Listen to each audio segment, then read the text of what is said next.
Breno, eu decidi que eu vou me tornar um UX designer. Isso é ótimo, mas será que você sabe o que um UX designer realmente é responsável por fazer?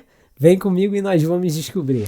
Fala aí, meus queridos, meu nome é Breno e dessa vez a gente vai falar um pouquinho sobre a profissão de UX Design, beleza? A gente vai entender o que é essa profissão e pelo que os responsáveis que trabalham dentro dessa profissão são responsáveis por fazer. Então vamos lá. Primeiramente, uma coisa que a gente deve saber é que o UX Designer é um profissional que trabalha com a experiência de um determinado usuário com base em um produto, não em uma aplicação somente. Mas como assim? Hoje em dia, o UX Designer ele está bastante associado com a área de TI, pelo fato da sigla estar associada bastante com os profissionais que trabalham com o desenvolvimento de uma aplicação, pelo fato deles pensarem sempre em como o usuário vai interagir com aquela aplicação de todas as formas possíveis, lógico, sempre pensando nas melhores maneiras de otimizar a usabilidade do usuário que for consumir tal aplicação, seja ela qual for. Só que uma coisa importante da gente entender é que o UX Designer ele não está somente associado com a área de desenvolvimento de aplicações. Esse profissional ele também pode atuar em diversas outras áreas de mercado, até porque a sigla UX significa User Experience, ou seja, experiência de usuário, assim como eu já falei diversas vezes. Essa área de experiência ela está relacionada a diversas coisas, não somente a uma aplicação. Ela pode estar relacionada a como você interage com o jogo, a como que aquele jogo responde suas ações, ou ela pode estar associada também a algum outro tipo de objeto, como por exemplo, como você interage com um caixa eletrônico, com o seu próprio smartphone, com um relógio de pulso ou qualquer outro objeto que você possa estar utilizando. Então uma coisa bastante importante da gente entender é que essa área de UX Designer está associada com praticamente tudo que a gente pode interagir, até porque tudo que a gente interage oferece pra gente uma experiência, só que vamos focar aqui na parte de desenvolvimento de aplicações, beleza? Então segue comigo. O UX Designer, assim como a gente já mencionou, ele é um profissional que se preocupa bastante com a parte de experiência de uma pessoa com base em uma aplicação. Só que não é de qualquer maneira que o UX Designer deve avaliar se uma aplicação está adequada para ser utilizada pelo grupo de usuários ao qual ela vai ser designada, ao qual ela é projetada com uma determinada finalidade. Uma das coisas mais importantes que o UX Designer deve fazer é avaliar a importância de cada elemento que está presente em uma aplicação para entender se realmente aquilo é relevante ou se aquilo pode ser substituído, removido ou modificado. Com isso, a gente pode associar a profissão de UX Designer com 3 etapas principais, que nós vamos chamar elas de porquê, para quem e como. Agora vamos entender direitinho como associar cada parte. Primeiramente, o porquê. Para que a gente possa entender direitinho sobre essa etapa, a gente precisa entender também que o objetivo de uma aplicação, seja ela qual for, é resolver um problema. Então, quando um UX Designer e uma equipe de desenvolvimento pensam em por que eu vou criar essa aplicação, na verdade eles não estão se fazendo essa pergunta. Eles devem se fazer uma outra pergunta até um pouquinho parecida com essa, que é por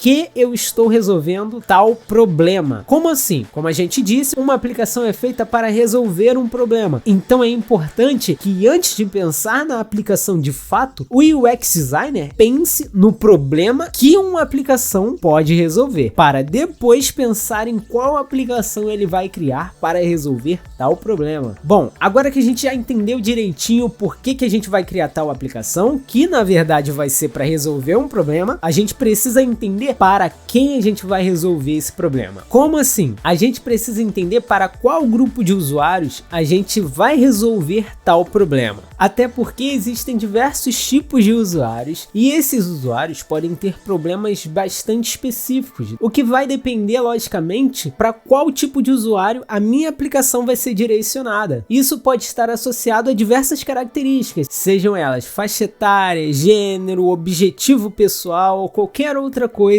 a qual eu possa associar ao tipo de usuário que a minha aplicação vai ser direcionada. Mas a gente também precisa pensar em uma outra etapa que a gente inclusive mencionou, que é o como, ou seja, como que eu vou desenvolver tal aplicação. Ou seja, quais são os caminhos que eu vou precisar tomar para fazer com que esse problema seja solucionado pela minha aplicação. E agora, juntando essas 3 etapas, vamos pensar direitinho em um exemplo que a gente pode utilizar para entender como tudo funciona, beleza? Vamos lá. Então, agora a gente sabe que primeiramente a gente tem um problema. Então, vamos pensar em uma aplicação voltada para uma parte financeira, beleza? Então, vamos pensar em uma aplicação bancária, por exemplo. E para que a gente consiga entender direitinho isso de uma forma geral, eu não vou chegar a mencionar nenhum aplicativo já existente, porque eu quero que vocês entendam basicamente como que a lógica daquela aplicação funciona para resolver um determinado problema. Então vamos lá, a primeira etapa é o porquê, ou seja, por que eu vou resolver um determinado problema. Então vamos pensar o seguinte: existe uma instituição bancária e existem os clientes dessa instituição bancária, só que essa instituição ela quer inovar um pouco. Então um dos objetivos que a gente pode ter é criar uma aplicação para otimizar processos que um cliente precise fazer com tal instituição bancária, sejam transações, sejam pagamentos de contas ou qualquer outra coisa. A gente basicamente precisa desenvolver algo que facilite tudo isso. Mas para quem será essa aplicação? Será para um grupo de pessoas específico que possa, obviamente, se associar com uma instituição bancária. Até porque esse tipo de aplicativo não vai ser direcionado, por exemplo, para um grupo de pessoas com uma faixa etária relativamente baixa. E sabendo disso tudo, a gente precisa entender também como que a gente vai criar essa aplicação, quais que vão ser os meios de criar essa aplicação de uma forma que otimize o processo de desenvolvimento para que a equipe consiga desenvolver essa aplicação o mais rápido possível. Só que a gente precisa também entender que a pressa é inimiga da perfeição. Então a gente tem que saber qual que vai ser o melhor caminho para tomar quando a gente estiver criando essa aplicação, sendo que a gente também precisa fazer com que ela não seja apenas fácil de ser utilizada pelos usuários, mas para que ela também seja segura. E com isso, a gente basicamente resolveu uma parte de todo esse processo de desenvolvimento, pensando em todos os caminhos que a gente pode tomar até chegar no nosso objetivo final. Só que agora vamos falar sobre uma dúvida que muitas pessoas têm sobre a parte de UX. Muitas pessoas associam a parte de UX Designer com uma outra profissão chamada UI Designer. E Breno, o que esses profissionais fazem? Vamos lá entender direitinho quais são as responsabilidades deles. Como a gente já chegou a falar sobre a parte de UX Designer, eu não vou me prolongar tanto, até porque a gente já entendeu. Então, basicamente, só pra gente resumir, o UX Designer é responsável por pensar na experiência de um usuário com base em uma aplicação. Só que o UI Designer, ele é o profissional que fica responsável pela parte gráfica, ou seja, pela parte visual da aplicação que vai chegar ao usuário, para que ele consiga entender com a maior facilidade possível quais são os elementos que estão ali dentro e como utilizar tudo isso. E pelo fato dessas duas profissões caminharem uma ao lado da outra, muitas pessoas pensam que esses dois profissionais são um único profissional, e na verdade não é bem assim que funciona. Ele pode sim ser um único profissional trabalhando com a parte de UI e UX, mas essas duas áreas podem também ser divididas, ou seja, pode existir um profissional somente responsável pelas partes gráficas, pelas partes visuais, e pode ter somente um profissional responsável pela parte de desenvolvimento, o que é bastante comum em equipes que trabalham com desenvolvimento de aplicações para navegadores, principalmente websites. Então entendam que o UX Designer, ele pode sim caminhar junto com a profissão de UI Designer, exercendo essas duas áreas, ou ele também pode atuar de maneira individual, exercendo apenas a parte de UX. E para terminar, uma coisa que o UX Designer tem sempre que ter na sua mente é o seguinte: a experiência é subjetiva. Como assim? A nossa aplicação, seja ela qual for, ela nunca vai estar pronta assim que ela for finalizada. Como assim, Breno? Assim como a gente mencionou no início desse vídeo, existem diversos tipos de usuário e cada usuário tem uma experiência diferente com a sua aplicação. E com isso, sempre vão existir usuários que, quando utilizarem tal aplicação, podem acabar sentindo dificuldades ou acabar se deparando com problemas dentro dela. E isso é um dos maiores desafios do UX Designer, porque ele sempre vai ter que estar atento a resolver todos todos esses problemas que forem aparecendo. Por isso, todo tipo de aplicação está sempre em constante atualização, pois o objetivo principal de um profissional da área de desenvolvimento, esteja ele trabalhando com aplicações mobile, com aplicações para navegadores ou qualquer outro tipo de aplicação, um dos maiores desafios desse UX designer é resolver esses problemas que forem aparecendo. E por que isso é um desafio? Porque na maioria das vezes a gente não sabe quais serão esses problemas e resolvê-los pode ser um desafio ou não. Tudo vai depender da complexidade daquele problema. Mas essas situações sempre vão existir para fazer com que você, como profissional, consiga evoluir cada vez mais e mais. Bom, pessoal, com isso nós chegamos no final desse vídeo. Espero que vocês tenham gostado e que vocês tenham entendido direitinho todas essas dicas que eu mencionei para vocês. E caso vocês tenham gostado, já vão deixando o joinha aí no vídeo, comentando a opinião de vocês, as situações a qual vocês já passaram, beleza? E não esqueçam de compartilhar esse vídeo, mostra para aquele seu amigo que também gosta da parte de UX e tem dúvidas sobre o que essa profissão realmente faz e o que ele vai precisar entender para começar a exercer essa profissão, para que assim ele consiga entender direitinho todas essas etapas, beleza? No mais, eu vou ficando por aqui, um grande abraço no coração de todos vocês e até a próxima!